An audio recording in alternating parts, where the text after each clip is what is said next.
Hi, everyone. Thanks for coming. On behalf of Captain Scott Goldstein, welcome to the Pikesville Volunteer Training Space.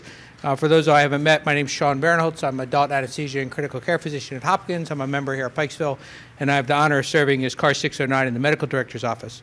On behalf of the Medical Director's Office, Director Shedding, Captain Willits, and Captain Stewart, who are here, always supportive of the series, I'm very thankful. On behalf of I also want to acknowledge Hunter and Ashley for running our live stream that allows folks from across the county to participate, which is also pretty generous. Thanks for doing that. Tonight we have Matt Goldstein. Matt is a physician assistant with over 20 years of experience in cardiology and emergency medicine. Matt volunteers as a paramedic in Baltimore, coordinates a Maryland statewide public access AED program. His AHA training center, StartBeat LLC, has trained thousands in CPR, first aid, use of the AED, ACLS, and PALS. He holds an adjunct faculty position in Towson University Physician Assistance Program, as well as teaches a healthcare informatics and technology course at Nova Southeastern University Doctorate of Health Sciences program. Matt has been an invited lecturer at Hopkins University School of Medicine, American Association of Critical Care Nurses, and American Academy of Physician Assistants, as well as other national groups.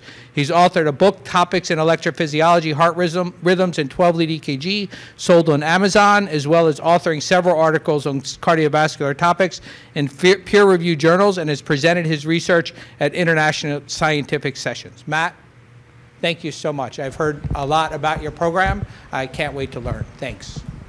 Great. Thank you so much. Thank you for having me. I'm also a lifetime member here, so thank you. It's great to be here tonight. I don't want to share stories because everyone has their own story, but I'll just briefly start off with kind of how all this these topics came to be in this book and this presentation. So when the LifePak 15 first came out, the captain, I think he was the captain then, and the captain over at Chestnut Ridge said, "Can you put together kind of a presentation for EMTs to kind of learn what they're doing with this stuff as far as doing 12 leads and things like that." So this presentation, a similar presentation was given many years back whenever the LifePak 15s came out. Then I was asked to give a presentation at the MINS conference in the Eastern Shore, and it had to do with same types of concepts for 12-lead EKGs for EMTs. And Lenny will give a shout out to you back there. So then when I was teaching part of the paramedic program with the county, we were kind of doing all these kinds of things with people holding up signs for different areas of the heart, and we would kind of, as they would lift up the sign, we would kind of envision what the part of the heart was doing. And there was one person in the room who was absolutely lost. I think it was like Lenny was her third time taking the class. No, I won't. But anyhow, we kept going over and over and over again, and she just looked completely lost. And we're like, you know, what's going on? And we're like, you got to get this, right? When that little TV set has stuff on it, you got to know what those little squiggly lines mean, because that's like what they're paying you to do. And she's like, well, when I see it on a patient, I think I'll understand it. And the whole place is lost it, and I shouldn't have started laughing, but I did. And then I realized that night, I kind of woke up in the middle of the night feeling bad again for publicly laughing. And then I realized that there was no way to see this stuff really. So there's no way for you to actually see the electrical conduction of the heart and what's going on. So kind of started working with a game-making team overseas and Skyping with them every night when it was their day shift and my night shift, and came up with this concept of the animated heart where you could fully animate everything with the heart's function. So now that's the good part, but the bad part is I don't put the stuff on the internet. So we're going to be using static slides instead of dynamic slides tonight, but maybe one day I could share some dynamic slides with you. So the idea of this talk is that there's something in it for everyone. So I know there's a lot of ALS providers, BLS providers. There's something for everyone. Some things might be a little below your pay grade. Some things might be a little above your pay grade. But I think everyone can kind of gain something from this talk. And then in 2 weeks from now, we're going to spend some time doing more case presentations to really apply what we've learned. So what's the purpose of this? So there's this Pottery Barn rule. Apparently Pottery Barn does not have this rule, but it's referred to as the Pottery Barn rule, that if you break it, you bought it. Colin Powell told President Bush back in 2003 that if you kind of break it, you own it, referring to going into Iraq. And then my rule is you do it, you own it. And so basically, if you do a test, you sort of own the results. And I actually had this when I was back in the hospital world in cardiology. We had a code at like 7:30 in the morning. And when I went to grab the patient's chart back in the day, a paper's chart, I saw an EKG in the chart that was a full-blown MI that was done at 5:30 in the morning.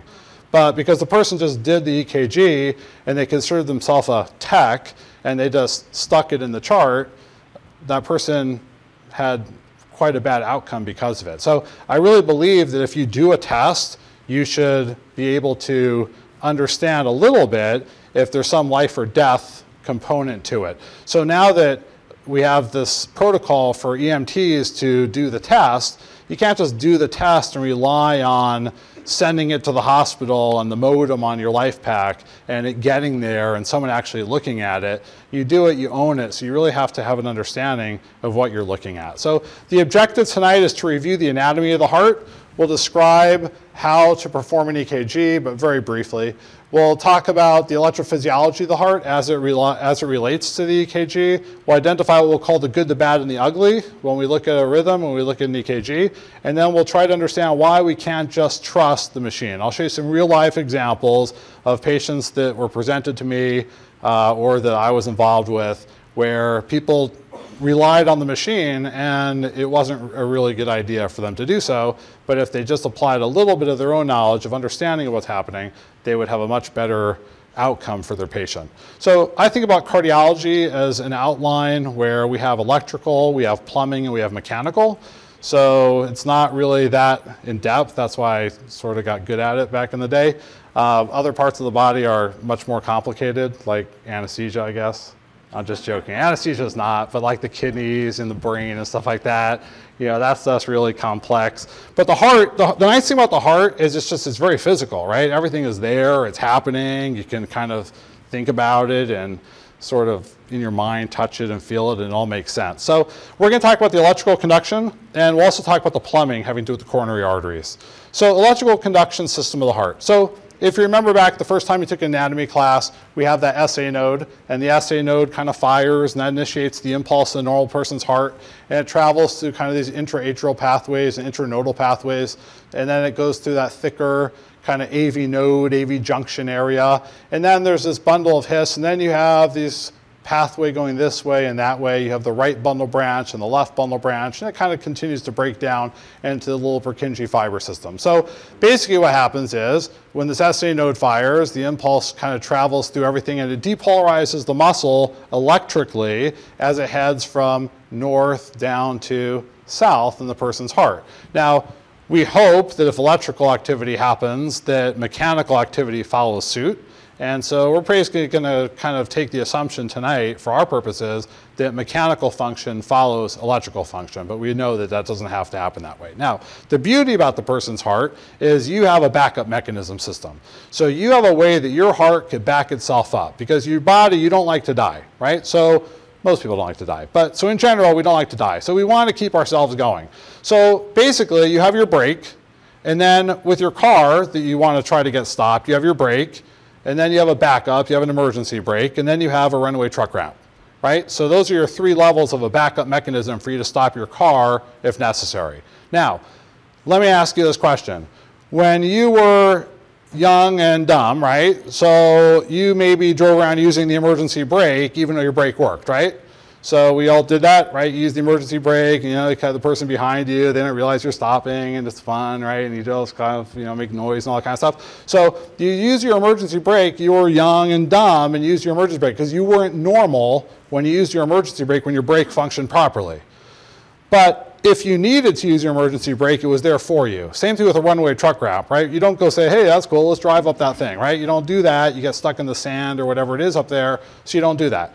But it's there as a backup mechanism for you.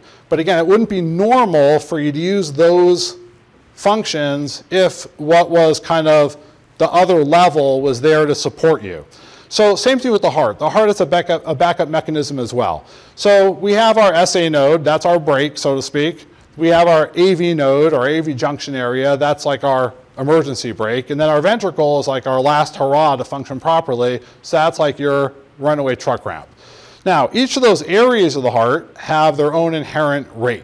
So if the SA node's doing its thing normally, it should do its thing at 60 to 100 beats per minute. So this kind of gives you a little guide about what part of the heart is controlling things based on what rate you see. So if the SA node fires, it should function in a normal person at about 60 to 100 beats per minute. If the AV junction, AV node area takes over, it should do so at about 40 to 60 beats per minute. And then depending on the book you look at, the ventricles function at about 20 to 40, 20 to 30, what have you, beats per minute. So here's the deal. If the ventricle started functioning at 100 beats per minute, would that be normal? No, that would be like you using the runaway truck ramp when you didn't have to. That would be kind of overriding the normal mechanism. So normal rates could happen fast and slow, and any area of the heart could initiate an impulse, which what gives rise to the whole host of arrhythmias that we can think about. But for tonight, we're just talking about things that we just gotta know and gotta act on and not miss. So again, SA node, think about that, 60 to 100 beats per minute. AV node, AV junction area, 40 to 60 beats per minute. Ventricle, 20 to 40 beats per minute. But kind of think about that hierarchy, so to speak, kind of reverse hierarchy, as far as how things support your heart to keep it going. So this isn't that exciting of a slide in the dynamic form, but basically when this fires, again, it kind of depolarizes the atrium, gets through, kind of funnels through. Think about it, funnel throughing that AV node, AV junction area. And then in the normal heart, it's going to go down the right and the left, and I'll show you what happens when it does it at the same time shortly and depolarizes the ventricles. Now, it's important for us to know what that little paper that's coming out of the machine is doing for us, okay? So we have this EKG paper, and on the EKG paper we have our voltage axis, or up and down axis, and we'll talk about that when we talk about things like ST segment elevation, ST segment depression, things like that. And then we talk about this horizontal axis, this time axis, when we talk about things like rate and different measurements that we'll use more for when we talk about rates of rhythms and what rhythm we might be looking at. Now, there's a few numbers that we have to know. At some point in life we have to memorize. I know most of us know this already, but we have little boxes, and little boxes make up a large box, and then groups of large boxes just kind of makes up your whole piece of paper. So we have to remember something, and then we have to try to use some math. So a little box is 0.04 seconds. So then 5 little boxes would be 0.2 seconds. And then if we look at 5 large boxes, that would be 1 second. And 30 large boxes would be 6 seconds. So we always refer to things as 6-second strips, small boxes, large boxes, things like that. So we'll apply this in a minute. So what's most important is not to try to use rote memory to try to figure out what these different rhythms are and what you're looking at on the EKG, but rather think about what has to happen in that person's heart to make this happen on the paper. So you have to just think in your mind, what would have to make that happen? Because if you're just trying to use rote memory, and I know a lot of students will take a book of thousands of rhythms, and when they finish the book, they still get it wrong what the rhythm is, right? Because the next rhythm doesn't look like the rhythm that was in that book. But if we always look at the rhythm as what had to happen in the heart to make that little squiggly line on our TV set, then we'll be able to figure out what the rhythm is. And usually if you just kind of talk it out, the name of the rhythm will come in naturally. So we have to think about the EKG as a stylus is touching the paper. And it's in our EKG machines that print, it's basically heat sensitive, and you have your kind of stylus touching the paper. And imagine the paper's always moving, and the paper's always moving. And imagine I get this pencil touching the paper, and the paper's moving, and nothing's moving the stylus, but the paper's always moving. I would always get a flat line, right? So you kind of naturally end up with a flat line when the stylus is touching the paper and the paper is moving. So now what makes an impression on the paper? Things that move the stylus. And so we have some things that don't move the stylus. So for example, nodes. So I'll tell you, energy is what moves the stylus.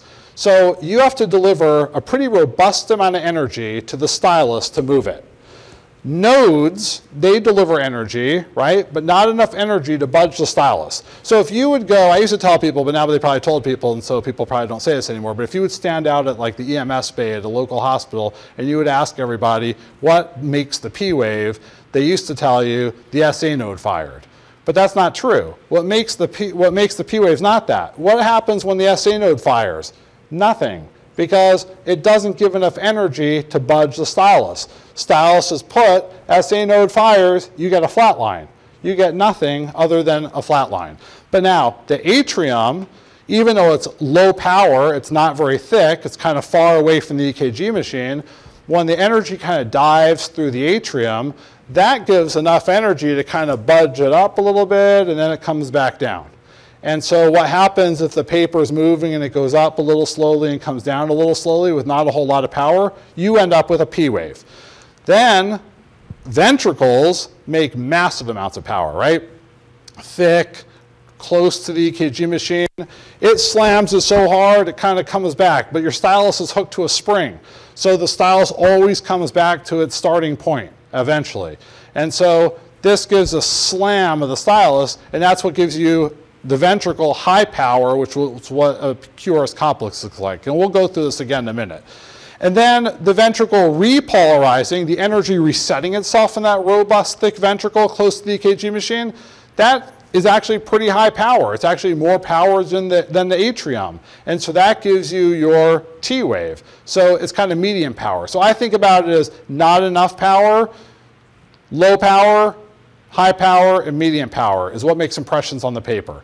And so when we look at our EKG and we think about what's happening, and we think about a node, not enough power, atrium, this kind of power, ventricle, this kind of power, and then ventricle repolarizing, this kind of power, if you would just see a bunch of these on the paper, you would realize, oh, that's a problem, right? The atrium's doing its thing, but nothing's heading home to the ventricle. If you just saw a bunch of this, you'd be like, oh, that ventricle has gone crazy. And then you could start saying what you think is happening, ventricle going crazy fast. You're like, oh, they're in ventricle fast. It doesn't matter if you say ventricle fast or V-tach, because you treat it the same way, right? The ventricle went crazy. And so you just got to really look at that paper, and just that way you'll know what every single rhythm is. If you saw 2 of these and then you only saw 1 of these, you'd be like, oh, the atrium did its thing twice, something got blocked before it got down to the ventricle. To approach the rhythms and EKGs this way, so you're never having to figure out the name of what something looks like every single time you see it, but rather you kind of play it through in your mind, and then you know what it is. Now, there's a concept of an isoelectric line, which we'll come back to a little bit later, but remember I told you that this stylus is on a spring, and every single time it comes back to where it started, that touching point is the isoelectric line.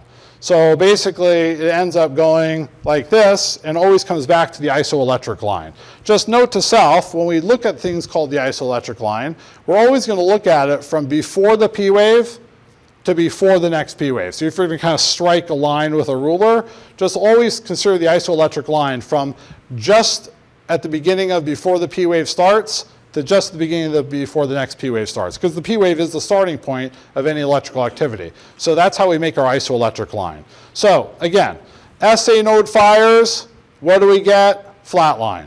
Then the atrium depolarizes. It's hard to see, but the atrium is kind of lit up here. It depolarizes. That moves the stylus and makes our P wave. And then kind of rests for a brief moment as what happens.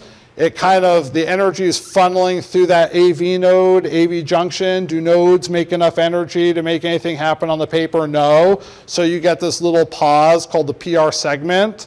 We're not really going to measure PR segments, but we'll see later we'll measure PR intervals, but that's really the sum of the energy doing this and the energy going through there. So you hear people talk about things like heart blocks and things like that, AV blocks. Well, what's happening is there's some kind of a delay right here. So what's that going to do? That's going to extend this, and it's going to kind of push things out. So you can, again, you can just kind of envision what has to be happening in the heart when each of these things happen. Then the energy slams through this powerful ventricle, and it gives you this QRS complex. The heart kind of rests again for a brief moment, and that's the ST segment that we'll talk about. That's like a lot of, isn't that pretty small to create like a whole area of cardiology, like interventional cardiologists and everyone who just deal with, right? You bring all these people in the ER for like 2 millimeters of something. So this is a pretty important area, but not when we talk about rhythms. And then the ventricle repolarizes, kind of resets itself, and it gives you your T wave. And so then the heart rests and it does things over and over. So again, P wave, atria depolarized. PR segment, delay at the AV node. QRS complex, the ventricle depolarized, and the T wave, the ventricle repolarized. So that's kind of the whole thing happening, and that's what we're going to see as far as a single complex on our EKG. Now, there are some things that we're going to measure, and it's important to kind of get an idea, not necessarily that we measure it, but we know what makes things long or prolonged or not. So really the two big ones we look at, and one's more important for tonight than the other, the PR interval. So the PR interval is from the beginning of the P wave to the beginning of the QRS complex. Not the way it sounds, from the P wave to the R wave. It's not the PR. It's the PR from here to here. So it's a little bit of a kind of a misnomer. And the way it works is we're going to measure from here to here. And what's that really telling us? Why are we measuring that? Well, why we're measuring that is because we're trying to pick up on delays right here, right? And what's right here? The energy going through that AV node area. And so when we talk about AV blocks, there's all different possibilities of what might delay or make difficulty with the energy getting through here, and that's what delays the PR interval. However, in general, for the most part, we're going to treat all these people the same. So we'll kind of lump that together. That's less important for tonight's purpose.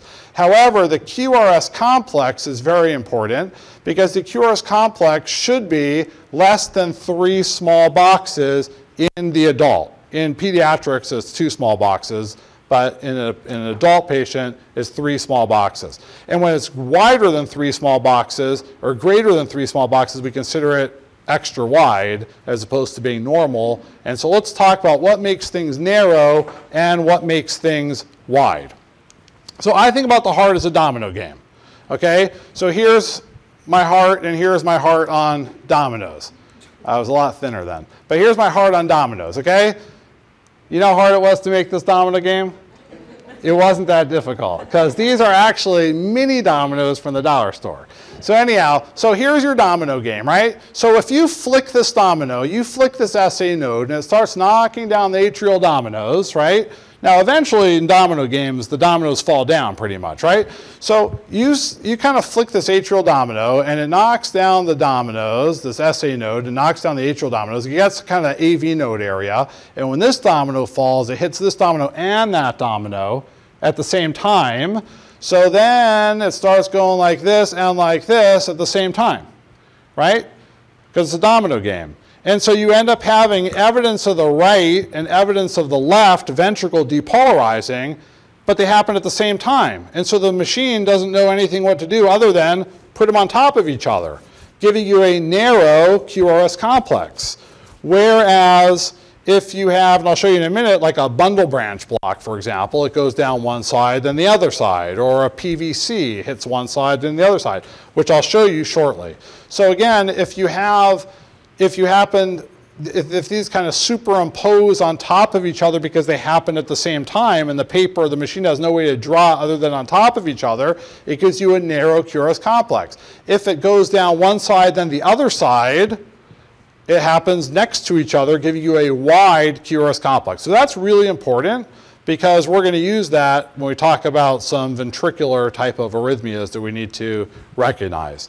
So again, we got our domino game, and when the dominoes fall like this and like this at the same time, it gives you a narrow QRS complex. So when the impulse goes down this side and this side at the same time, we get a narrow QRS complex.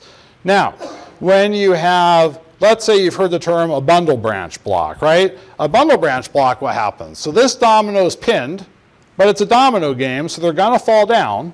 And the dominoes flick, but this one's glued, so it goes down this side and knocks down these dominoes, and then carries over to that side and knocks down those dominoes, giving you a wide QRS complex.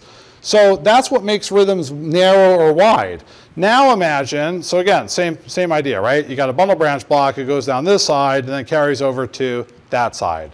When you have a PVC, for example, what happens? This domino in the ventricle, an irritable focus within the ventricle, fired, and it flicks right here and it knocks down the dominoes like that. When you're in VTAC, what happens? You have this kind of, you have this reentrant rhythm, right? So reentry means you have a group of wires running this way and a group of wires running that way, and the wires are kind of frayed, so instead of the energy just going this way or that way, and I'm not an electrician, so it probably doesn't work that way, but just trust me on this one, right? So then what happens is you end up having them arc on themselves, and they go super duper fast. And so you have this irritable focus with the ventricle and V-tach, and the energy starts arcing, and it's arcing like this. And what happens? You end up getting side to side to side, wide, wide, wide, wide, wide, very, very fast. And so that would be very bad when you end up having side to side very fast from the ventricles. And so that's, for example, V-tach. So let's put that aside for a minute, and let's talk about ways that we calculate rate, because much of what's important, what we talk about as far as rhythms, is really just the rate. Because it really doesn't make much difference if your patient is in AFib and their rate's okay, right? There's nothing that we have to do necessarily for that person. It only gets kind of important when it's really fast or when it's really slow. And we need to be able to pick up on that and not just rely on the machine. And I'll show you a great example of where relying on the machine could fail you. So the rate. So there's different ways of calculating rate. There's the way people learn most commonly in school that's kind of fairly elementary, but takes a very long time and less desirable in my opinion. And that's you take the amount of R waves, or whatever you're counting, but for the most part we're counting the ventricular rate. So you count the amount of R waves that's within a 6-second strip or a 30 large box strip, and then you multiply times 10. So I'll show you where that's okay. So let's do that. So we mark off 30 large boxes, and then we just count the amount of R waves. So we'll say 1, 2, 3, 4, 5, 6, 7, 8. And then we can multiply times 10. We can say 80. We're good, right? So that works fine. But it could be very time consuming if you have a heart rate of 190 and it takes you a moment or two to figure out where your 30 large boxes are, and then you start counting to 19 multiplied times 10, and your patient's not going to have a whole lot of confidence in you because they're not feeling good. And so we want to try to calculate the rate in a faster way. And so I prefer way number 2. Way number 2 requires some memorization at some point in your life. I guarantee you memorize it once, you'll have it forever. You use it once a month and it'll just stick with you. But you got to memorize the scale or write it down somewhere. And the scale is 300, 150, 100, 75, 60, 50, 43. And so we're going to memorize that scale. And what we're going to do is we're going to take an R wave and we're going to bounce of a large box. And every time we bounce the width of a large box, we're going to say a number from our scale. And every time we bounce, we say the next number from the scale until we land on another R wave or pass another R wave, and then we have our rate. So it works like this. I like to pick an R wave that's on a thick line, because if we pick an R wave that's on a thick line, the work is done for us as far as measuring the width of a large box. So for example, if I pick this one, and I bounce to here, I say a number from the scale. But keep in mind it's the bounce. I'll show you why I say that in a minute. So I bounce, and I say 300. And I bounce, and I say 150. And I bounce, and I say 100. And I bounce, and I say 75. Now, you see how it's a little tighter in than 75? You can guesstimate your rate at 80. You can say 75. Who really cares? Right? Because no treatment's going to be different or need or stability because of 75 or 80. And so what I'm going to do is I'm going to bounce and say 300, bounce 150, bounce 100, bounce 75. So now why do I say it's important to bounce? What would happen if you get all excited about what you're doing and you start off and you say, okay, 300. What, right? You're always off by a huge number, and that could be a big deal. So it's your bounce and say a number. And every time you bounce, you say a number. Don't start with a number. Now this way is really good because it's fast. It only works if the rhythm is regular. Because imagine, I'll show you in a minute, if you have AFib, for example, that won't work because every one you pick is going to give you a different rate. So this works really well if the rate is fast. Because if you have someone with a heart rate of 190 and you just look at the thing, you're like 300, 150, wow, faster than 150, that's fast, then you're good. Instead of sitting there while the person's like, what's going on? I got palpitations. I feel like there's a frog in my chest. It keeps beating real fast. Can you slow it down? What's going on? Right? This way, you're just like, bam, that's what it is. And you know your answer as opposed to running a big strip, counting, putting on your binoculars, right? It's not as fast. But it doesn't work in this situation here. Now, one thing I want to show you, and this is, I don't know if this is really what happens, but this is how pacemakers work. So I'm assuming that the life packs work this way. But how does the machine tell what the rate is? So I think this is important, especially for the example that I'm going to show you. So these slides are all kind of new. I did this when I was bored on an airplane a few weeks ago. So the idea is that you have something called sensitivity. The machine is looking for certain things when it's trying to count. So the way pacemakers work is there's something called sensitivity. So here's your creepy neighbor, right? It took a while to find that guy. I think I found him in Dulles Airport on my computer. They probably blocked my computer after that. But anyhow, so you got this creepy guy, and here's the fence looking over at his neighbor. And he doesn't want the neighbor to see him, and so he just puts his eyes on the very tip of the fence, and he looks over the fence. But he doesn't really see anything down here. He really only just sees stuff coming at him. Okay, so that's called sensitivity. So basically, we want to keep the sensitivity low enough that it's more sensitive. And so what you do is, what would happen if he went all the way down, if he kind of brought his fence all the way down like that? Now he sees too much. And I'll go back and I'll show you. But if he just keeps it here, he sees just enough. So the idea is that the machine is not very smart. Even pacemakers are not that smart. So what a pacemaker wants to do is it wants to see, let's say it wants to see the ventricular rate. So what it does is it keeps the sensitivity just enough that it sees the R waves. Now, we all know that some people have peaked P waves, you have T waves, maybe someone's hyperkalemia and they have a big T wave. So what do you do about that? So the machine, they made them a little smart, right? That's why they cost like, thousands of dollars to put one of these in. So they have something called a blinking period. They have areas that they ignore stuff. So the machine knows every time you see one of these big suckers, I want you to ignore X amount of time afterwards. That way, if you have another one happen, it knows to ignore it, right? But the life pack's not smart like that. The life pack, sort of regular monitors, are just looking for where it's set, and it kind of adjusts itself. It's just looking for what it perceives as the QRS complex going by, because it's trying to count ventricular rates. So for example, in this case, it would think the ventricular rate would be 3 times what it is if it's seeing all that stuff, right? If it did this, it would think it sees nothing. It would think the machine would think the person's in asystole. Okay, so that's how it works. So let me show you a field case. This is the honest, true field case.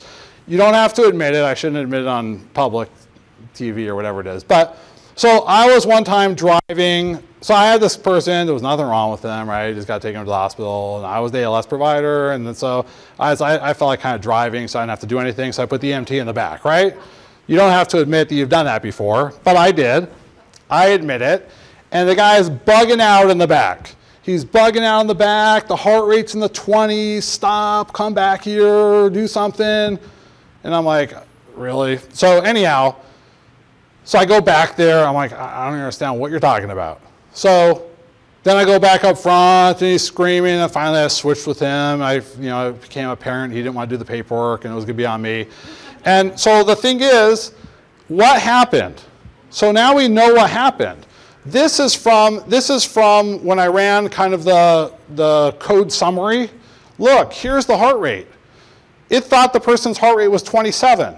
Then it thought it was close to 50. Then it thought it was 26. Then close to 50. Then close to 50. Then 150. What was it seeing? So what happens is it wasn't sensitive enough, right? So it missed one of these, right? So when it misses one of these, it thought the heart rate was in the 20s. Their heart rate's clearly 50. Okay, if you kind of march it out, it's 50. Now you would have to use way number 2 because you don't have 30 large boxes to look at. But if you look at this, I say 300, 150, 175, 60, 50, bam, it's 50. So the ones that are 50 are correct. This is where it bugged out and thought the person was super fast because it saw too much. So the key thing is you need to be able to look at this and correlate and be like, oh, this is what the rate is, so you don't bug the guy doing the lazy job in the front when they ditch you in the back. Okay, so that's why this really is important to know what you're looking at, and don't just be a robot relying on the machine, because it's a real live case where it could come back to kind of bite you or make you overreact. Also, how does the patient feel when the guy in the back screaming his head off, the heart rate's 20, right? That's probably not good for customer satisfaction. So anyhow, so that's why this is kind of pertinent. Okay, so let's kind of move on to the next area. So what's bad in a rhythm? What do we really care about when we get a rhythm? And so there's a whole lot of rhythms out there. And there's a whole approach to rhythms. In fact, there's all the rhythms. Now, that's really overkill. We never have to know all these rhythms for resuscitative purposes or for emergency medical purposes. What we really need to know is what I kind of call the ACLS overview of the rhythms. And this is actually even less meaningful or less important for an EMT level, but more important for a paramedic level. So the way it works is this. I break people into two big buckets. The people with no pulse and the people with yes pulse. Now, when I was in the hospital world, and I was more sarcastic than I am now, so I used to say, this is all you shock, because we used to have residents from like all over the place, and they'd come in, right? And you'd be like, please don't touch anything. So I used to tell them, we shock the squigglies, the towers, and the combo platter. Anything else, don't shock, right? We got the squigglies, the towers, and the combo. Anything else, don't touch, don't print, don't talk. Do nothing. You shock that, or you just don't shock that. So that's what we have to know for ALS providers. For BLS providers, you're just going to do what the AED mode says, and that's all it's looking for too. It's looking for the squigglies, the towers, and the combo platter. Versus everything else. And what used to really drive me crazy is when people start printing and having whole discussions about what the rhythm is, because it's irrelevant. It's the opposite of shockable, it's just not shockable. So maybe that's why I work in student health now.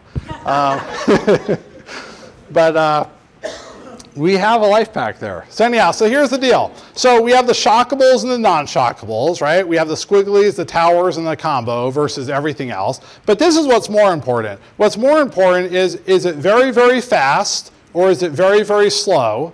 And if it's very, very fast, do I think it's coming from the ventricle, meaning wide, right? Because remember, it was going side to side to side to side. Or is it narrow? Because, and I'll show you in a minute what would make it narrow as far as fast rhythms go. Okay, so let's just kind of talk about some rhythm stuff for a minute. It might be a little bit overboard as far as what we need to know, but then we'll drill back down to what we really need to know. So it's always nice to start with normal, right? So normal, if you notice, right, well, we have to have had the atrium depolarize. We had to have had some delay at the level of the AV node. We had to have the ventricle depolarize, and then we had to have the ventricle repolarize. And then I had to start over again. So everything's kind of nice and happy looking. We have a normal PR interval, but we don't really care about that tonight. But we have a narrow QRS complex, which is nice to have. And so that's normal. Now, anything that happens normal can happen fast or slow. So, for example, you could have it look totally normal, but be less than the normal inherent rate of the SA node. Maybe they're on medications, maybe they're a well-trained athlete, things like that. Or you could exceed the rate of the SA node. You're running on a treadmill, you drink a lot of coffee, you're excited, or you had a pulmonary embolism or something really, you're having an MI or something really bad happening. So the other thing that kind of a pet peeve of mine is that sinus tachycardia is your body's little flag saying, hey, there is something potentially wrong with me. So never discredit sinus tachycardia. So you'll have people be like, well, of course, you know, they got a neb a half an hour ago, or they used their inhaler yesterday. That should resolve, right? People are like, well, they're dehydrated. Okay, well, fix it. And then if you fix it, it's still there's something else. Now, I don't like war stories because everyone has better war stories than my war stories, but I'll just tell you, for example, two situations I saw where people got burnt. One was when I was working in the emergency room on the other side of town. I won't mention it, but I was working in the emergency room and someone came back in cardiac arrest, a young person. And we went back in the chart to get some information, and we saw that the person was discharged with sinus tachycardia. And right away, they were discharged with their body telling the people that there's something wrong with them. So never do that. Never discredit sinus tachycardia. If you think you know the answer, I know it's harder outpatient than it is otherwise, but just if you think they're anxious, make them not anxious or calm them down and see what happens. It should slow down. Another example was someone in the emergency room just a few years ago that I saw. They came in and they had sinus tachycardia. And they were a construction worker, and it was during the summer, and the assumption was that they were dehydrated, and I don't know, they had some contract with a Occ Health place, and they went there, they got IV fluids, they didn't get better. 911 was called, they came, you know, makes sense, get more fluids. They came to the emergency room, so while they're kind of waiting for hours, they're getting more fluids. And then you come in the room and you see that person, you're like, wait a minute, they got more fluids than volume there is in the entire person's body. Why do they still have sinus tachycardia? And then you see they have new onset of diabetes and they're diabetic ketoacidosis. And so it's your body's warning sign. It's the sign. It's the best, your best friend is that person having sinus tachycardia, and you can do something for them. So again, it could be nothing, but it could be something, and never discredit sinus tachycardia. We can skip this one. Okay, supraventricular tachycardia. So this is kind of our first really important thing to pick up on. So this is an up and down reentry. So I was telling you about a group of wires running this way and a group of wires running that way in VTach. And so you get the side to side fast ventricular rhythm. If you have side to side atrial rhythm, really, really fast reentrant rhythm, you get atrial flutter. When you have an up and down reentrant rhythm, it could be AV nodal reentry, you could have a bypass track, you could have AV reentry, but you have some up and down reentry. But what happens? Every single time you trigger right here at 150 times per minute or greater usually, every time you trigger right here, what happens? The impulse goes bam, bam, bam, narrow, narrow, narrow, narrow, narrow, every single time, right? So when you see SVT, you see a rapid, narrow, complex tachycardia.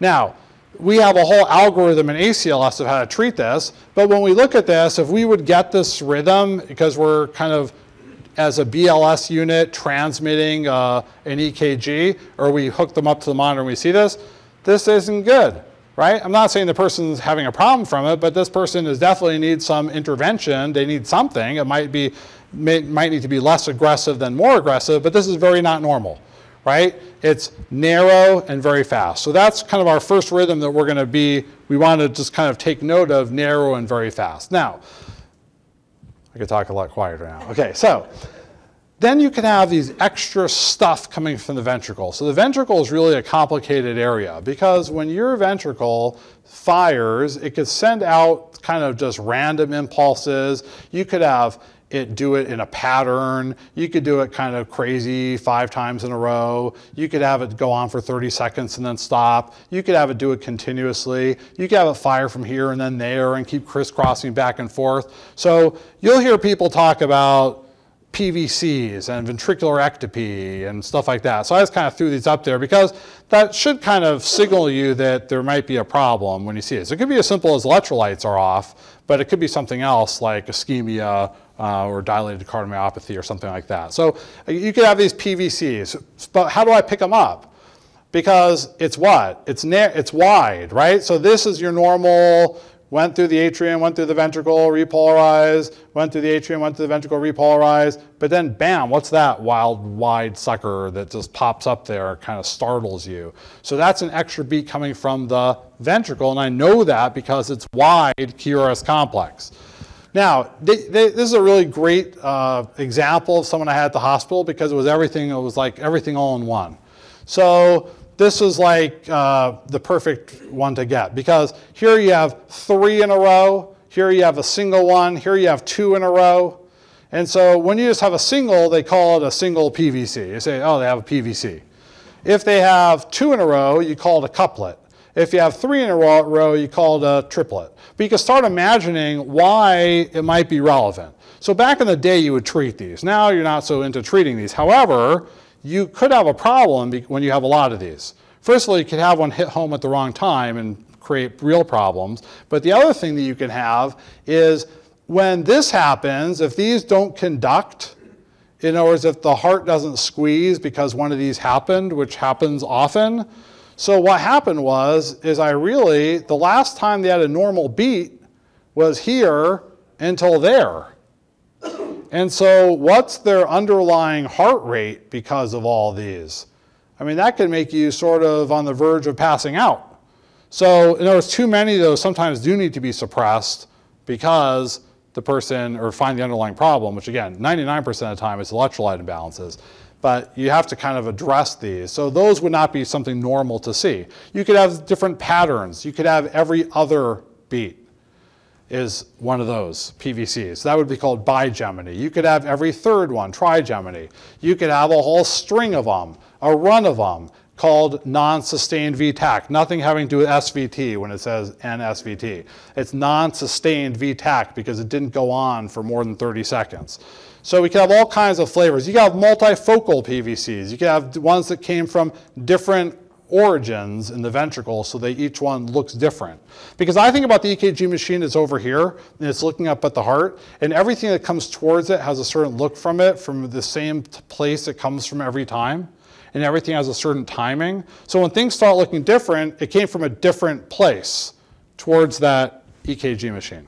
Okay, so narrow and very fast could be important to recognize, SVT, and then wide and very fast could be important because the person might be unstable. They could be in cardiac arrest, but you could be with a pulse and have this. So your patient might not be in cardiac arrest. Let's say the person's having chest pain, so you get that EKG so you could transmit it, and they're in VTAC as a result of their MI, let's say. And so we want to be able to notice that, is this narrow or is this wide?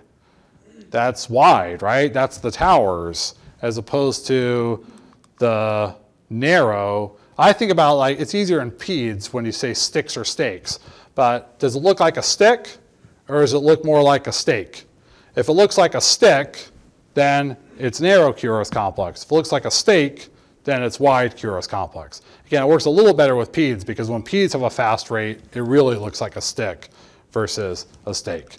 Okay, so, and then you have what I call the combo platter. That's kind of that rotating VTAC, which is just another form of VTAC. Now, I guarantee you, you're not going to do this on someone talking to you. It's either self-limiting or they're in cardiac arrest. So it's usually a hindsight thing where you're like, oh, cool, look what happened. But they would be in cardiac arrest if you have this on your monitor for any period of time, more than a little bleep of it. And now we have the squigglies. Okay, so and imagine, now you can imagine why the squigglies happen. Because we said the ventricles are pretty powerful, right? So you have hundreds of foci within the ventricles firing, and it's pretty powerful, and it's just knocking the stylus all around.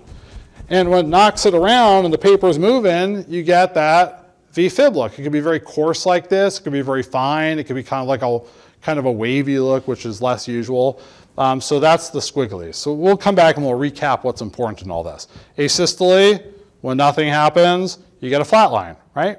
Okay, I want to talk about paced rhythms for a minute because there's like a whole lot of misconceptions out there as far as pacemakers, and there's a lot of changes in how pacemakers function, so it's important. So back in the day, when I know I see a lot of seasoned paramedics in here, and we would get a patient who had that pacemaker, it would be very obvious, right? You kind of had these spikes all over the place, and it was very obvious that the person had a pacemaker.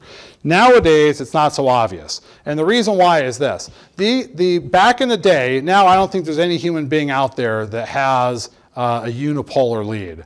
But what would happen is you had this lead that was a wire that was in your ventricle, let's say, and it would ground to what they called the can.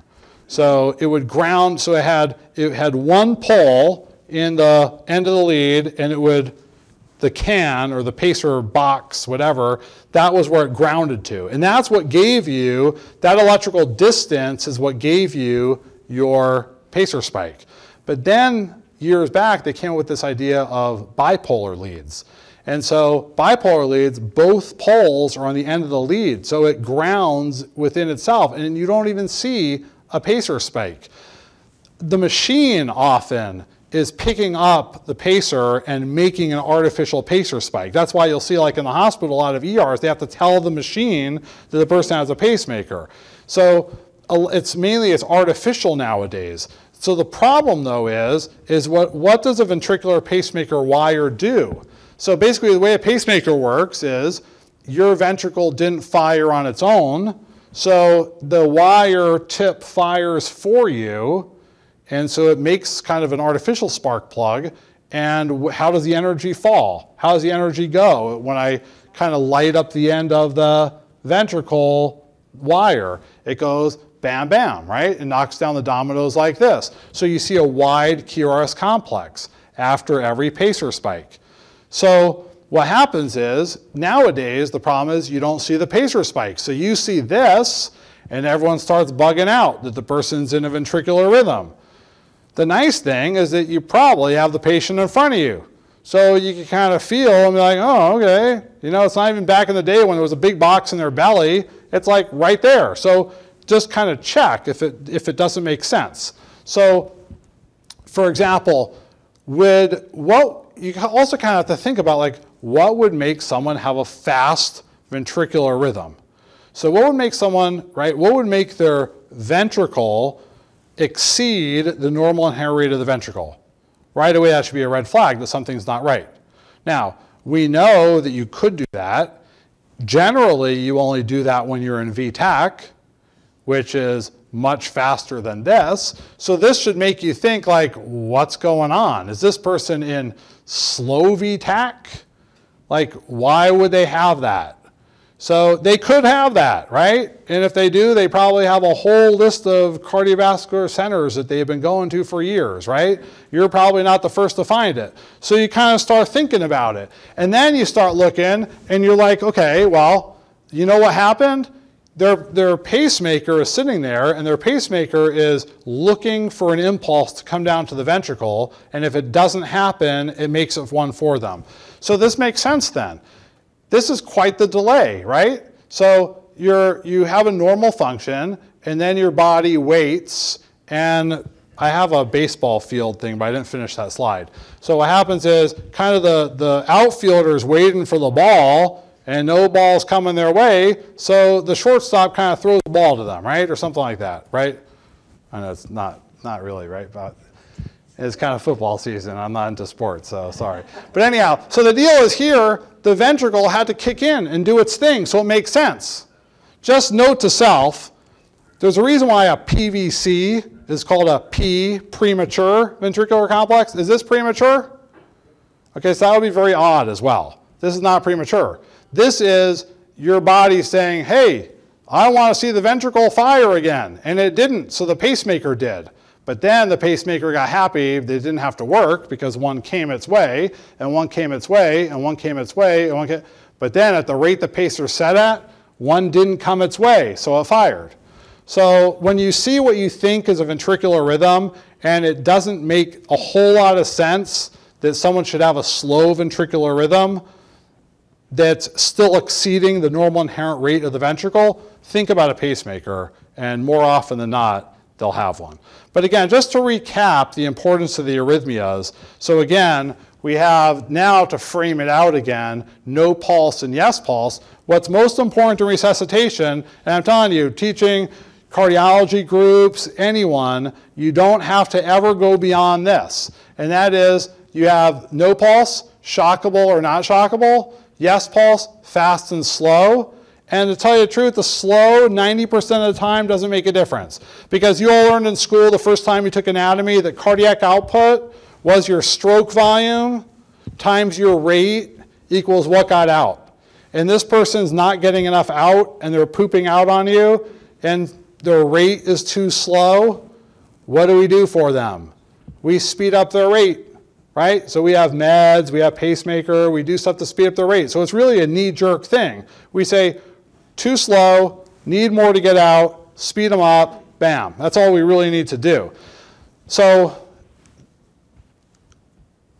the squigglies, so shockable, right? The squigglies, the towers, the combo. Versus pulseless, not shockable, everything else, which is irrelevant, but people like to talk about it. So asystole, and you'll hear the term PEA. Pulseless electrical activity. PEA, pulseless electrical activity. And basically the idea is that anytime you have a non-shockable rhythm, with electrical activity and no pulse? Note what I'm saying? In other words, VFib, is there electrical activity? Yes. Is there a pulse? No, but it's called VFib because it's shockable. If they're non-shockable and they have electrical activity and no pulse, then we call it collectively PEA, pulse electrical activity. But again, this is for your paperwork for later. You care about, do I shock it and then do CPR, or do I not shock it and then do CPR? Okay. But then we have to also talk about very, very fast. We have to recognize what could be fast and bad.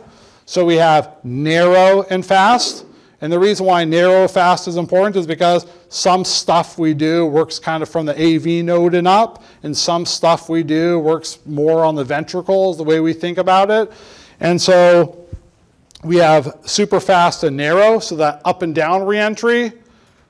And then we have that super fast and wide, that VTAC, that kind of side-to-side, wide complex tachycardia, that ventricular reentry. And then Brady, again, it's irrelevant.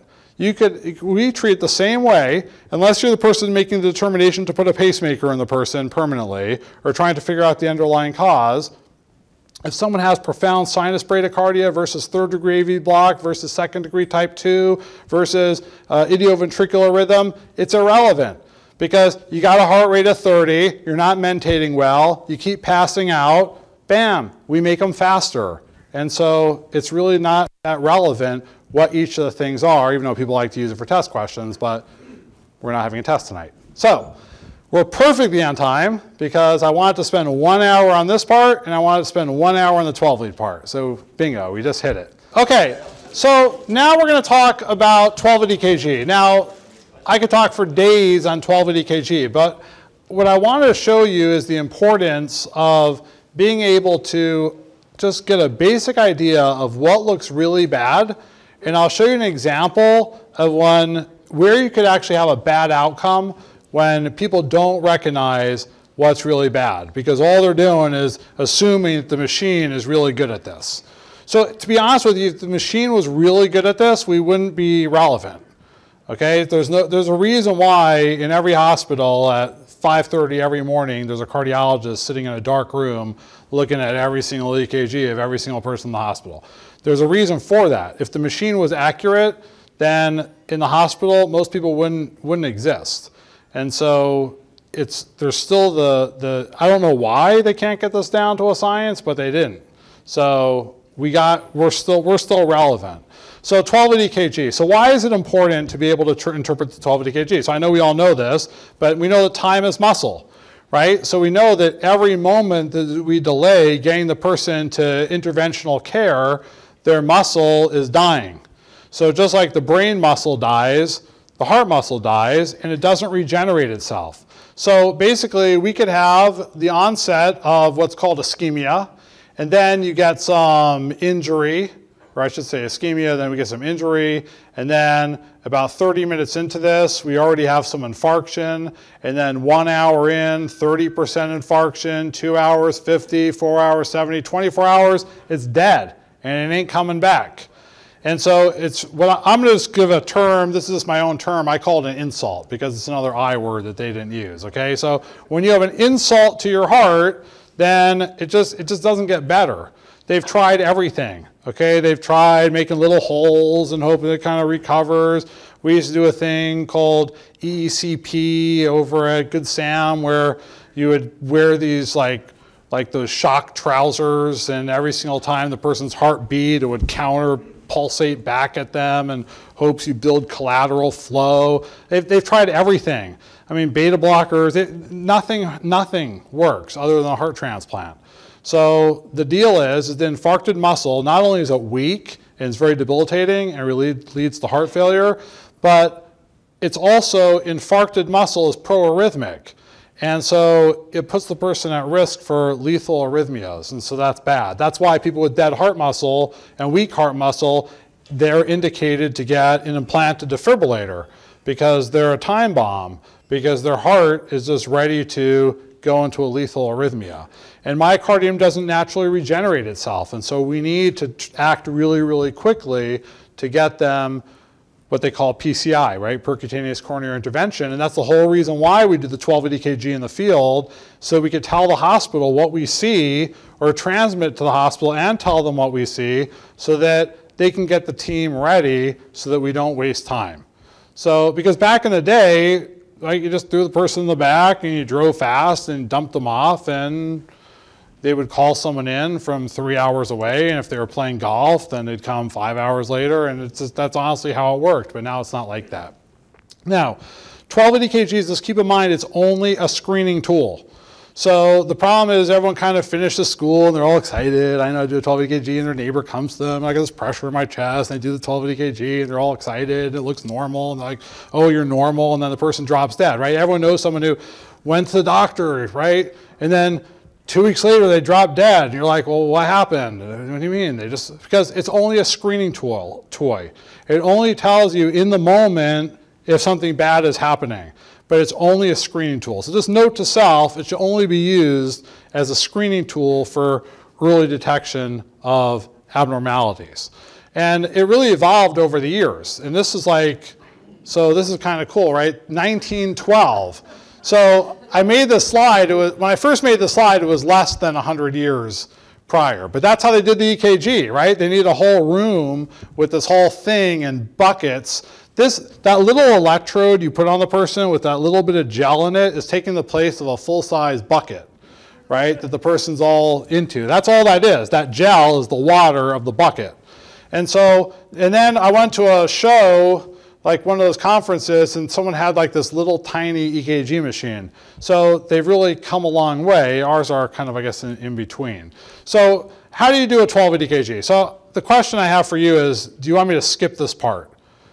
This was when the 12-lead first came out. I think it would be really helpful to super fast to go through. Okay. Okay, so one problem is that when it came out, so did, like, cell phones sort of came out, and I didn't really know how to use it, and I took pictures and I was in the fisheye view. so that's why all these are kind of funny looking. But this was in the back of 325 when I was using a new cell phone that I never had used before. So anyhow, so basically we have our equipment, right? We have our LifePak 15. And then we have our cables, and probably the most common error we see is what? People don't connect the precordial leads, right? This cable to this cable. They got to be connected, right? Or the machine will say, like, hey, you got to connect the cable. So you got to connect those cables. Okay, skin prep is somewhat important. Okay, it's somewhat important because you could improve the quality. I know we don't carry benzoin anymore, but if you can kind of jack some from the ER when you're passing through, it's nice to have when someone's kind of moist and you want to get the stuff to stick, but that's kind of off-label. But cleaning them off with alcohol, shaving the person a little bit. We were talking earlier tonight, and I was talking to some other folks. It's really, really, really hard on a perfect day to get a baseline that's really, really nice without it telling you you're seeing noise, even though there ain't no noise and the person's perfectly still and they're calm and all that. So in the perfect moment, it's hard to get a good 12-lead EKG in the field. So now imagine anything that's in there, a factor that could kind of mess with that, you can get a difficult to read EKG. And you could miss some really important stuff. Like I have an example where I personally think WPW was missed. Because there was just a bunch of garbage before the QRS complex each time that this person was in, SVT. I've seen you have to take like 4 or 5 EKGs together to figure out that the person's having an MI. So they're less than perfect. I personally think they got worse when they went from LifePak 12 to LifePak 15, but that's just my own opinion. So anyhow, lead placement's important. Why is lead placement important? So it's actually important where you put the little stickers, because these stickers here are eyeballs. And I'll show you in a minute how they're eyeballs, and they're just staring directly at where you put them. And so if you would put this one over here, it's staring over there, but it's going to plot it out on the paper like it's staring over there and give you a completely different look. If you reverse this one for this one, if you put V6 here, it's really looking over there, but you're looking at it thinking it's looking over there. So it's really important. The limb leads are less important. There's all this debate out there as far as they got to go on the limbs or blah, blah, blah, whatever. I'm not going to get into that. It's Trust me, anyone who tells you whatever story they tell you, there's no clinical evidence to support that. So here's the deal. You have V1, V2, then you put V4, V5, V6 kind of underneath the left breast area, not over top the breast area. It doesn't matter how large the breast is, you just have to lift it up. If you feel uncomfortable, have the patient lift it up. And sometimes that's when alcohol really comes into play. And then V3 goes in between V1 and V2 goes in between, I'm sorry, V3 goes in between V2 and V4, and then you have the limb leads. So it's important to put the leads on correctly, because what happens if you put the leads on and then the person at Sinai does it completely different, and then they get up to the cath lab and they do one completely different, and they're trying to compare what's happening and everything looks totally different. You're not comparing apples to apples. Or someone's like, here's my old EKG, and you weren't there when the person did that old EKG, and then you do an EKG, you want to be able to compare the two of them. So that's why you want to keep the lead placement the same every time, and you want to keep them correct. So LifePak 15 operation is very, very simple. You're going to turn it on, then you're going to attach the electrodes and the lead wires, and you are going to then have to do some extra stuff. So you're going to hit the option button because it's really important that you put the person's name in. It's like a requirement in Maryland, and it's really important when when you get to a busy ER and a lot of units, you know, you're all standing in the hallway and EKGs are kind of falling all over the place. You got to be able to figure out which one's which. And so name on it is very important. And so you put that in by hitting options, and then you're going to scroll over to the names. You put in their first name and their last name, right? And it's just, it takes some time, right? And then you are going to hit end, and now the name is in there. And then you're going to hit the 12 lead button, and then it's going to ask you for their age and their gender, and bam, you're good to go. Now, you want to have the patient hold still, and you want to have them hold their breath if possible, kind of continuously coach them. It takes about 10 seconds.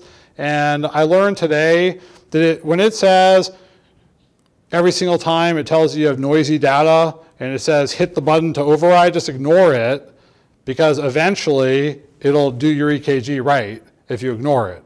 If you override it, it gives you a bad one. It's guaranteed to give you a bad one because you overrode it. It told you it was going to give a bad one. And so I learned that today because I was trying to troubleshoot why I always get bad EKGs, and haven't figured it out yet. But basically, just don't do anything. Just keep it going, right? Maybe every little while, let the person breathe, then start over again. Don't touch the person. They are very, very sensitive to movement. Very sensitive to movement. Moving ambulance. I tried everything today. So I went in the back of the ambulance. I got everything. I won't tell you what my chest looks like now, but basically I tried everything. I tried the ambulance on. I was trying to see if the vibration of the diesel machine makes it happen. I tried turning it off. I turned off my cell phone. I took the magnet away. I took the modem off. No matter what I did, noisy data, this, roller coaster, vibration, so whatever. So again, you just gotta keep on trying until you get a good quality one. And then the device will analyze and it'll print. Now, the problem is that you need to be able to confirm that it's not a terrible EKG. And then again, I'll show you why. So we're going to review the EKG. Now, when I do this for paramedic programs and PA programs and nursing programs, what I do is I kind of have the 8-step to how we read an EKG. But we're just going to keep it really, really simple because we just want to know, is there something really bad or not, so that we can just let the hospital know something's bad or not. Right? Because even if we don't think it's an MI and it's really bad looking, then why not just tell them it's bad looking and tell them where you see the bad, and they got to be prepared for bad either way. Okay? So we're going to look at the rate. We're going to look at the rhythm, right? Because rate might be important just in its own right. We're going to look at the rhythm. Is it narrow or is it wide, curious, complex, stuff like that. We're going to look at the quality because we don't want to transmit absolute garbage because then we're not going to look very smart.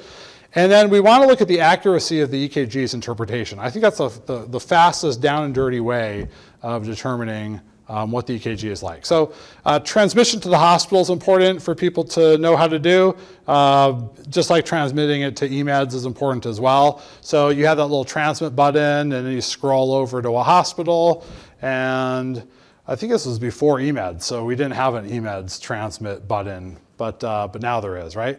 So you kind of transmit it into the world of physio control, and you can send it to the hospital, you can send it to your eMeds as well.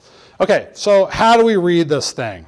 So basically, why is a working knowledge important? So hold that note for a second. So again, we're going to do some quick screening.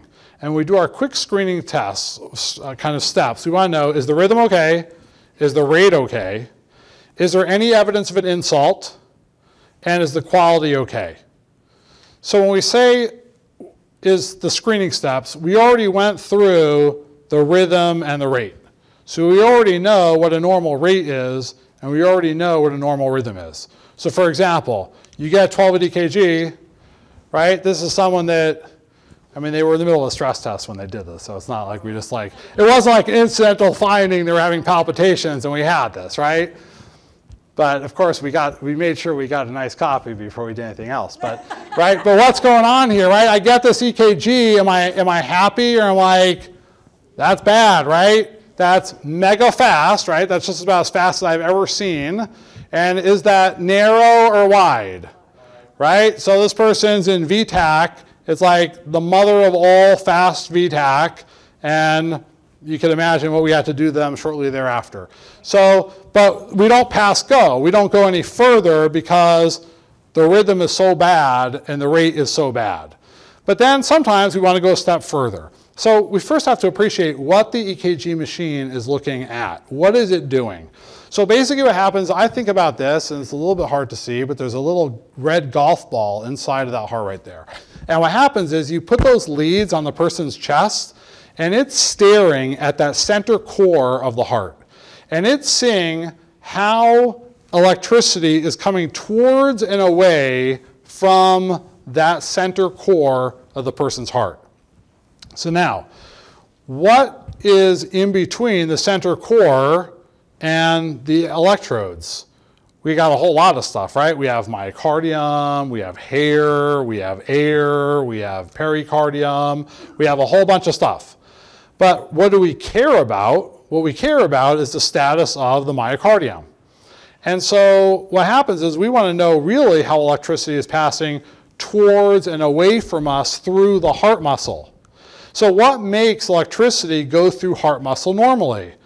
The heart muscle has to be healthy. What keeps the heart muscle healthy? You have to have oxygenated blood getting there. What keeps oxygenated blood getting there? You have to have patent coronary vessels. So you can already see where the confusion falls or lies. It's very far removed to look at a 12-lead EKG and say, oh, this person has a problem in their coronary vessel.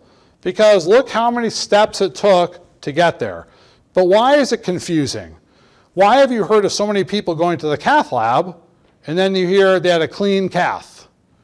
How could you have a clean cath? You obviously had a nasty looking EKG or a really bad story, or insurance wouldn't pay for you to go to the cath lab.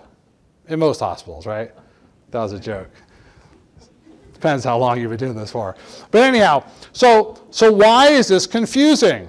So it's confusing because there's so much other stuff in between the electrodes and that center core of the heart.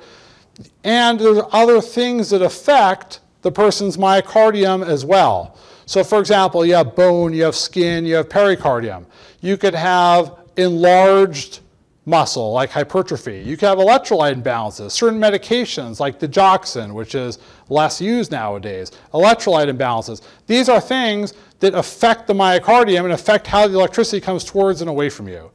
So that's really for a different day, how to differentiate between which things are which.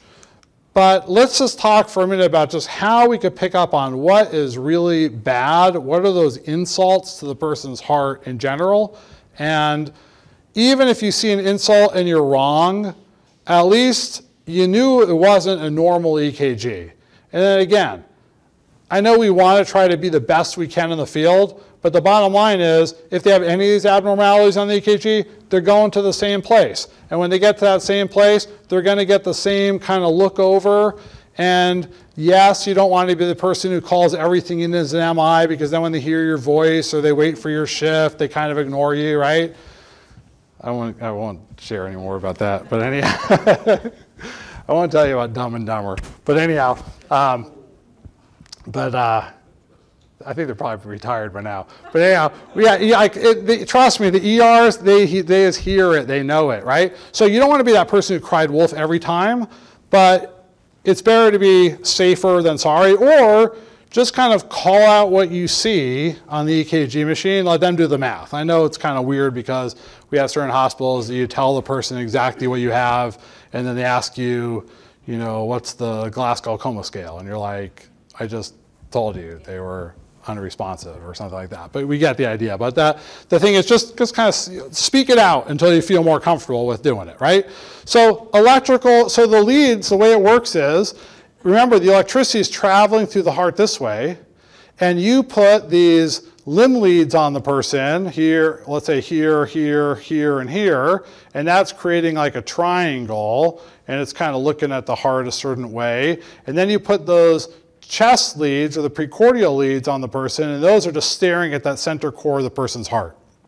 Now, what happens is you end up having, it's very territorial, and you actually have this kind of concept of neighborhoods, which we're going to talk about. But let's talk about coronary artery anatomy for a minute, because again, it's very territorial. Because again, going back to the slide, you can see how each of these areas on the EKG are very specifically fed by a specific coronary vessel or combination of coronary vessels. And so that's going to play a factor into us differentiating between what's coronary vessel involvement versus other. So coronary artery anatomy, we have the right coronary artery, we have the left coronary artery. The right coronary artery is a little bit of a misnomer because it feeds the right side, but it also wraps around to the back side, and it also feeds the inferior part through a branch. So we've heard about, you know, don't give nitro for an RV infarct. And you're like, well, what's the big deal? Well, imagine now, I knocked out all this, I knocked out all this, and I knocked out all this, and some people have an extra long one of these, knocked out that. That could be really bad if the person is very, you know, just hanging in there. So the right coronary artery actually is underappreciated, so to speak. But the left coronary artery, which is the one that everyone gets excited about, is really short, and it has a branch that breaks off and feeds the circumflex, which feeds the left lateral wall, and then has that famous LAD, left anterior descending, coming down the center, right, feeding like the left side of the heart. So people ask me, is that the widowmaker?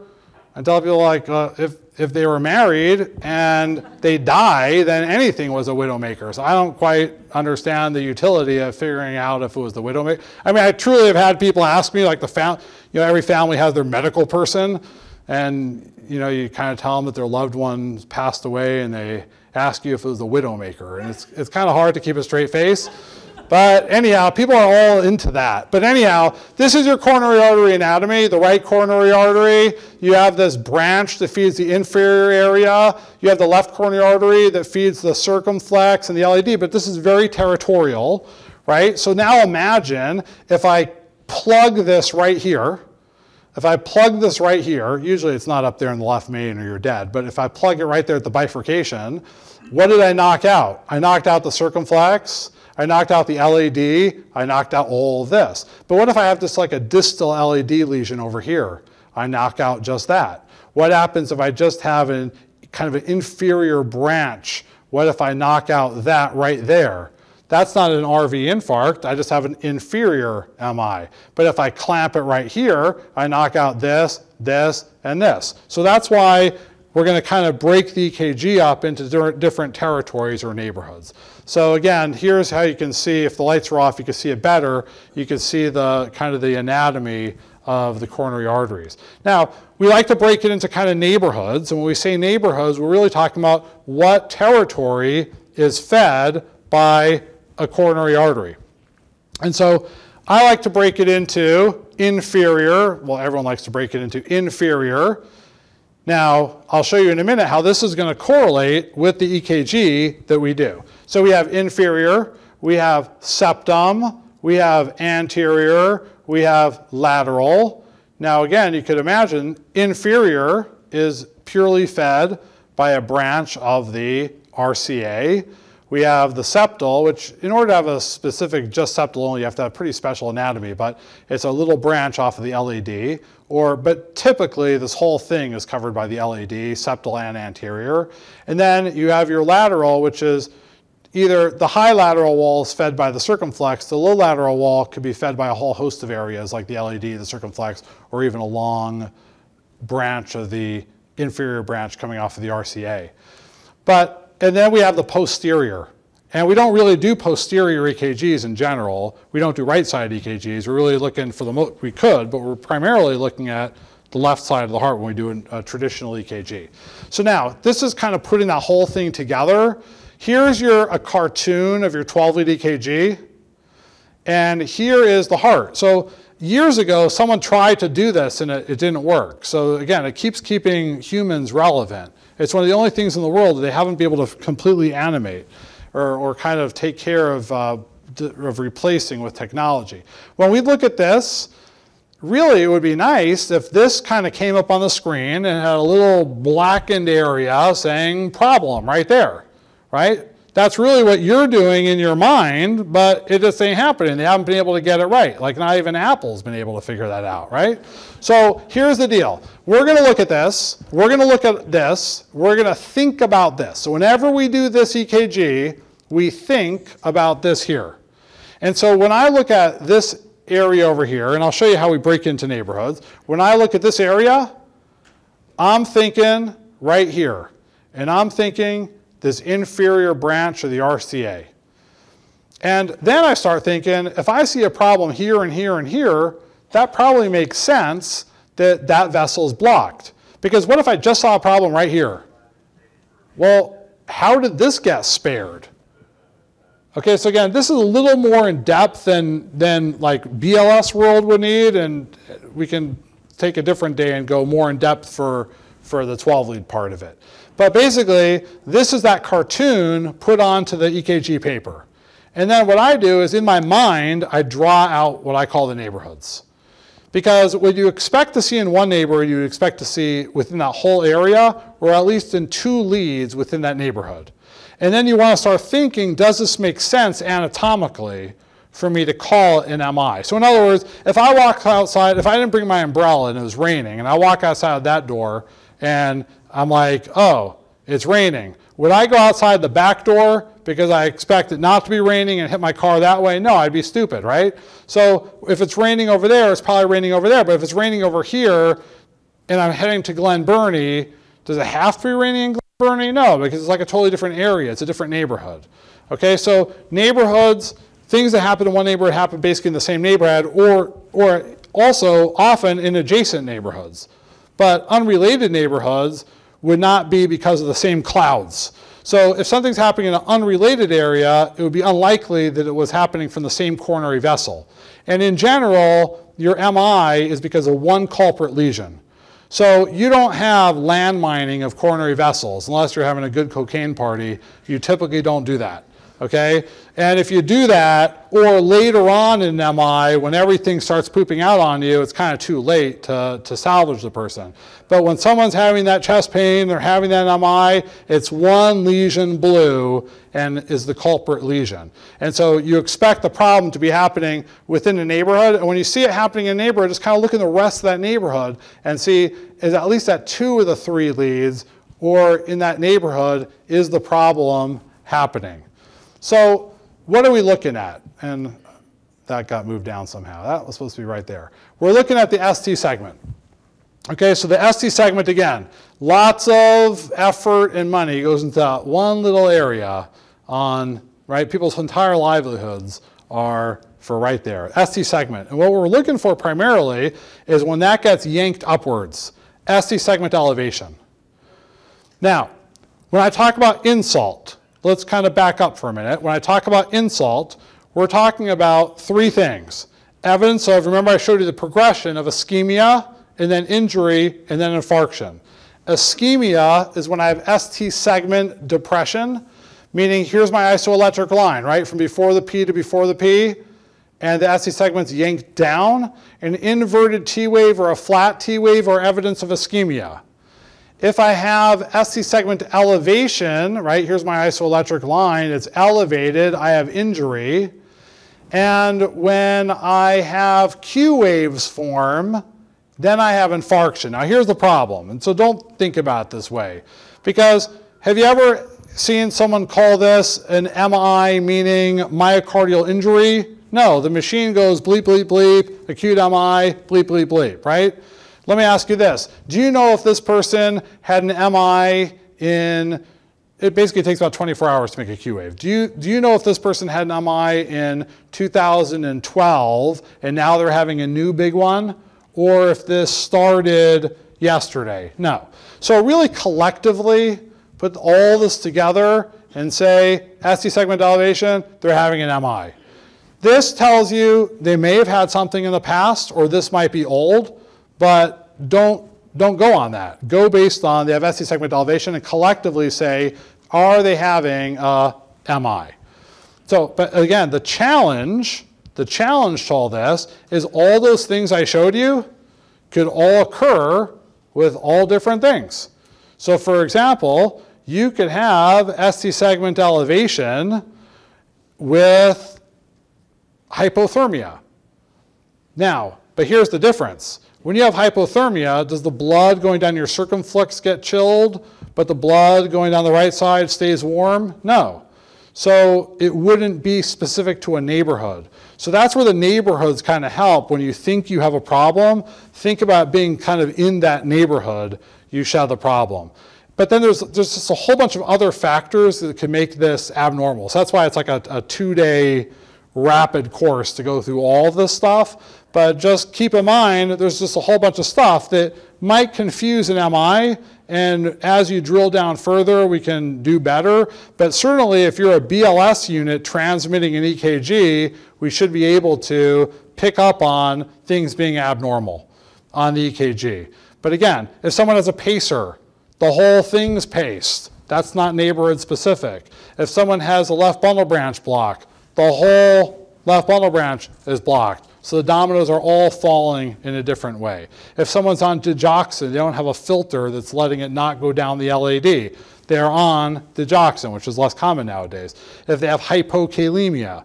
So again, if something's global versus specific to a focal neighborhood, that's where we're going to start to really think about coronary vessels. But again, if you describe what you see on the radio, certain buzzwords might pick up that it's probably not an MI, or maybe it is an MI. So how are we going to know the person's having an MI? So this is kind of, this also came from a county class, this idea that certain looks of the wave patterns could really help you determine if it's bad or not. So we're now switching gears, and we're talking about the coronary arteries. So here we go. So we'll know where different people are from in a few minutes if we ask this question. Usually when I teach this, everyone has a clicker and we vote, but I knew that we were kind of pressed for time, so we're not. But if you watched Sesame Street this morning and you saw the thing that they kind of say one of these things is not like the other, I know someone watched Sesame Street this morning. You don't want to admit it, but you did, right? So anyhow, so one of these things is not like the other. So I'm looking at this. If I was to say, and we'll just have two people call it out, you don't have to embarrass yourself. I'm from Long Beach, California, so I grew up in an area where I saw these things. But if these things are kind of foreign to you, you don't have to yell it out. But if I was to look at these things and I say, which one of these things does not necessarily belong, what would that thing be? Okay, I heard hammock. I heard that before. And also in a county class, someone told us a way that we can remember that. What else? Lifeguard chair? Okay, so that's because we don't have a beach right here. So I'm going with the water slide. So let me explain. So, and should we turn the mic off for a second? No, it's okay. Someone said, what do you mean? You never saw a banana hammock? So the idea here is that you have things that are found at the beach. So you have things that are found at the beach. And things that are found at the beach could be bad. Things that are associated with the beach might not be bad. So imagine this. I'm walking down the boardwalk in Ocean City, and the hotels are on one side of the boardwalk, and the beach is on the other side of the boardwalk. Now, I see water slides at the hotel, but would you see a water slide on the beach? Probably not, right? Because that wouldn't be a very comfortable landing when you end up when the water slide lets you off, right? So, but at the beach, you see lifeguard chairs. You could rent a hammock at the beach. You could have someone surfing at the beach. You could have a beach ball at the beach. Again, the water slide might be at the beach because it's by the hotel's swimming pool, but it also could be out in Owings Mills in someone's backyard where they're probably not surfing and they probably don't have a lifeguard chair. Okay? So we have things that are associated with the beach, and we have things that could be associated with the beach, but not necessarily at the beach. So here it works like this. We're looking for the kind of the visual view of what the ST segment looks like. If the ST segment looks like something at the beach, it's bad. If it looks like something else, it's probably something else. If you have someone who has the look of a water slide, we have to have something else that connects it to the beach, or else it's a water slide and it ain't at the beach.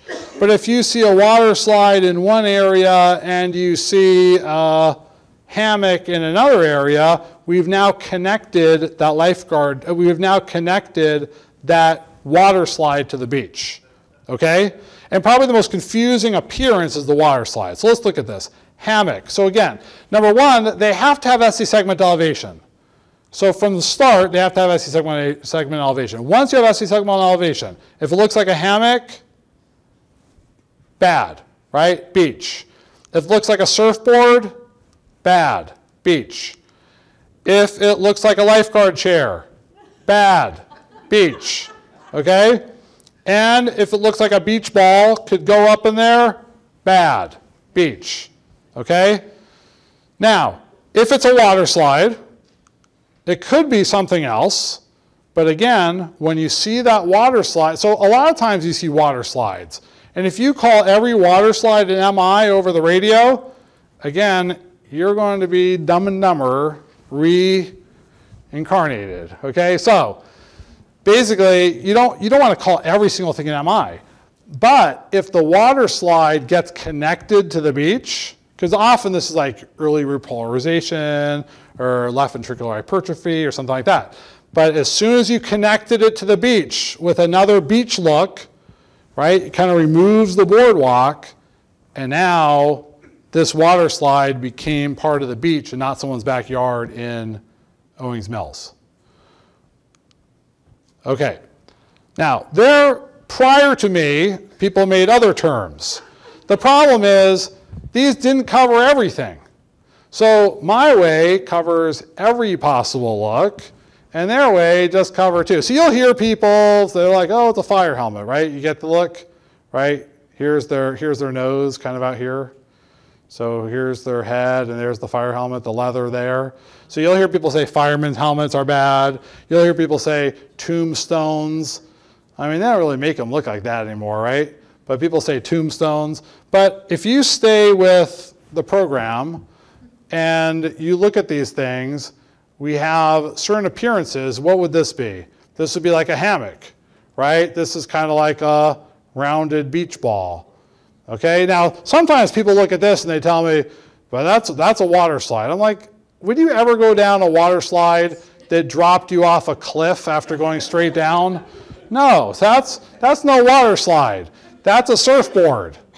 Okay, do you see that? And then people are like, is that a water slide? I'm like, I don't go down water slides that have a little prong, right? I mean, at least for a guy, that's not going to feel good. So you want, right, that's like a hammock, okay? So you kind of are going to train your eyes to look for these beach-like appearances or things associated with the beach, put it together. And then more for another day, we can really look at well, we can look at it today, but really drilling down to the neighborhoods. Then there's things we call things that kind of mimic an MI, that you kind of give your EKG a final hug. But again, you're better to be safe than sorry. And the key purpose is just not to hit the really bad things and to miss it. And I'll show you a great example, and I won't say what ER I was working at when it came in, so I won't give up the county or city that brought the person in. But where if you rely on the machine and you don't know at all what you're doing, you will kill somebody. So let's just kind of apply this for a minute. So do I think I have a concern here? Okay, so what do I think I see? Okay. And I see, right, so I see either like a surfboard look or a rounded look. Okay, good. So I look at this, by no stretch of the imagination, I'd be like, okay, that one's okay. I'm going to tuck that one into the chart at 5:30 in the morning and hopes that someone finds it when the person's dead at 7:30, right? That wouldn't be good form. Okay, how about that one? All right, so I kind of have the hammock going on over here. I have, what else do I have going on over here? I mean, here I have, so we all talk about like reciprocal changes. So if I see something going on as far as like an MI in one area, I expect to see ischemia maybe in another area, but you don't have to. Okay, so I definitely, I'm concerned. This one, you know, again, I'm concerned. Okay, it's probably not the most comfortable hammock, so it's probably more like a surfboardy type of a look. Okay, so how about that? You know, again, I have, you know, maybe you could call that a lifeguard chair, but I'm going to call that more of a hammock. Okay, kind of a surfboard look. Okay, good. Now, here's like the lead that was always ignored for years, okay? So like when I first took 12-lead EKG, they're like, just forget about AVR. Then some smart person figured out that, you know what? It could actually be pretty meaningful when someone has an issue that looks big in AVR and they have global ischemic issues elsewhere, that person probably has a really bad LAD lesion that's causing that. So we no longer just write off AVR. AVR could be, now if you just have isolated AVR, funky look to it, you pretty much do write it off. But when you have an AVR issue and you have other ischemic issues, insult issues elsewhere, don't just write it off. That same thing as an MI, same thing as a STEMI. Okay, so now we're going to take a quick look, and then we're going to go through some real cases. So we're going to take a quick look again. Our screening steps. We look at it and we say, is the rhythm okay? In other words, is it a very narrow rhythm? Is it a very wide rhythm? When we say the rate, is it a very fast rhythm? Is it a very slow rhythm? Is it too fast? Is it too slow? Because for the most part, that's all we care about as far as the rhythm goes. And then we want to know, is there an insult? And does the insult put us at the beach? And then we want to take a quick look at the quality of what we're looking at and make sure that we don't have like a wandering baseline or something like that. So let's look at this field case. So this is someone that my office was like right upstairs from the pre-op area. And so someone brought me this EKG that they wanted to know if this person was cleared for orthosurgery. Now, we all know that most of the problems that happen are after orthosurgery because we're lucky we even saw that. But basically, that's garbage, right? Is there anything that we talked about tonight that would make a normal EKG look like this? No. So is there anything that would make the stylus bounce? I mean, unless you're like ramming the stylus or something that would make this happen. Is there any formation that we talked about tonight? No. So why would they even waste their time coming up the stairs? I hope they took the elevator, but why would they waste their time coming up the staircase to hand this to someone and ask if the person could be cleared cardiac-wise to go to the operating room? That doesn't make sense. So we got to look at it, and we got to look at the quality and make sure that it makes sense to what we know we might see. Now, this is my favorite case. Again, we're not going to call out what jurisdiction this is in, but a lot of you know what ER I worked at for a long time. I'll give you a hint. It wasn't when I worked at Franklin Square. Okay, so here we go. This person was brought into a non-interventional cardiac center. So even though they said afterwards that they knew what they were doing, they're right away you know they were lying. This person, EKG, this person was brought in. It was consulted that they were short of breath. They asked for a nebulizer treatment. They brought them into a non-cardiac intervention center, even though they were coming from half the distance between a non-cardiac center and a cardiac center. So you know that what happened. They read the top, and it didn't go bleep, bleep, bleep, acute MI, bleep, bleep, bleep. Right? I mean, it said that maybe there's something going wrong, but in other words, if we look at this, do we have a problem? Yes. Yes. But then when you fix the EKG, bam, the machine read it. And then we jump in the back and we continue on with the person and go to a different hospital. Yeah. Yeah, but see, it always tells you that maybe there's something, right? You know what I mean? So, but the bottom line is people look for the bleep, bleep, bleep, acute MI, bleep, bleep, bleep. But the key thing is that just the machine didn't pick up on it because of the way the leads were placed. And this was not read as an MI, and the person doing it didn't really know what they were doing or looking for. And so that person had at least a half an hour delay before they got to the cath lab. And what does a half hour do to your myocardium? We don't know. Exactly. I mean, we do know, but we don't know what the long-term effects would be. So don't do that. Okay, now this is one. This was one that was called in as an acute MI. Now, it does kind of look, right? We look at it, but you always got to look at the quality. And if the quality is not good, don't hang your hat on it. Because you see what happened here? This is kind of a wavy look to it. It's kind of like a roller coaster. So what happens is you don't really have, so what happens is people look at that and they think the person's having an MI. But what happens is this. You don't really have an isoelectric line. And so, again, it's better to be safe than sorry, but if every single time you do a cockeyed EKG and you bring them in and you call it in as a STEMI, at some point, folks aren't going to listen to you. So that just happened to be, that's complete artifact. This was 100% not an MI. It was artifact. And it was just because there was a wandering baseline. There was no nice, clean isoelectric line. So again, just a quick review and recap. So we talked about reviewing the anatomy of the heart and kind of important structures electrically and coronary artery wise. We talked about describing how we do a 12-lead EKG. We talked about electrophysiology in general. We talked about identifying good, bad, ugly, and then we understood why we can't trust the machine. We can't trust the machine for rate. We can't trust the machine for the interpretation. We have to use our own brain because that's why we have one. And that's why we get paid the big bucks, right? Or volunteer. That pays you back in other ways. So thank you very much. I hope you had a good time. We're going to do some more case-based stuff. We'll do a little bit of a review next time. We'll just really get into some cases and discussion, and maybe we'll even add in some more about what other things make things abnormal next time as well. Questions? All right, so we finished 8 minutes early. So thank you very much, and I'll see you in 2 weeks.